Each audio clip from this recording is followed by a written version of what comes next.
So guys, for the first method, you want to go to search and type in Task Manager. Click on it. And now once you run this, you want to find Windows Explorer. You could also search for it right here. Now once you find Windows Explorer, you want to click on it and then click on Restart Task. Your screen's going to go black. Then it's going to return to normal. See if that works.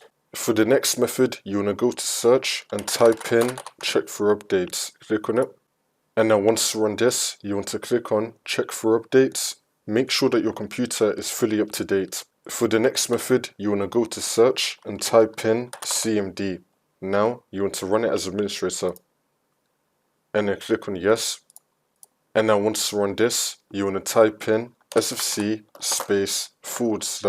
/scan now. And then click on enter. And you want to run this scan. Wait for this to load. I'm going to skip the video to when the scan will be fully completed. Once that's been done, you want to type in dism /online /cleanup -image /restore health, and then click on enter. And you want to run this scan as well. Wait for this to load. Once that's been done, you want to restart your computer, and then hopefully this will fix your problem.